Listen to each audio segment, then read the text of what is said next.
હું શિવના ચરણે ગયો તો શિવ શંકર ભગવાને મને સપના રૂપે દર્શન આપ્યા. અરે મને ભગત તમે દ્વારકામાં જાઓ, દ્વારકાનો નાથ દુખડા જરૂર પામશે. કારણ કે શંકર કોઈનો કુંવર થયો નથી અને થવાનો પણ નથી, તે માટે મારે દ્વારકા જવું છે. અરે હા સ્વામિનારાયણ, તમારે દ્વારકા જાઓ તો મારી કોઈ ના નથી, પણ હું તમને સવાર શેર ઘીના લાડુ બને આપું, તમે સાથે લેતા ભાવ સારું.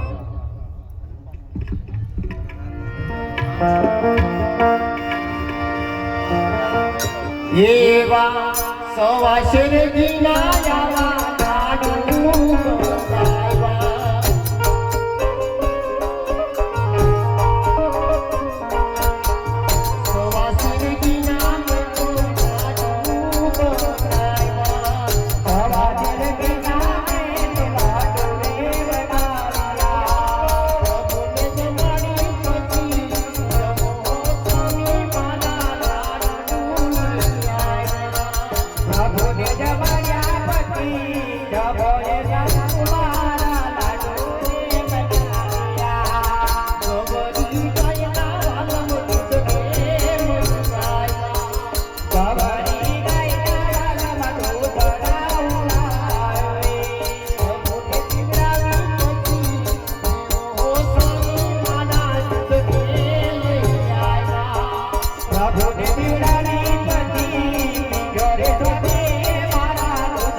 લાડુ છે. પ્રભુને જમાડી પછી જમજો, અને આ જળજમનાજીની જારી છે, પ્રભુના ચરણ પધારા પછી ચરણામત લેજો. હા ભલે.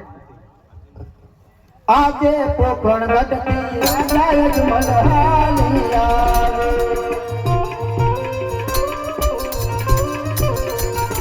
અલ્લાહ વાલી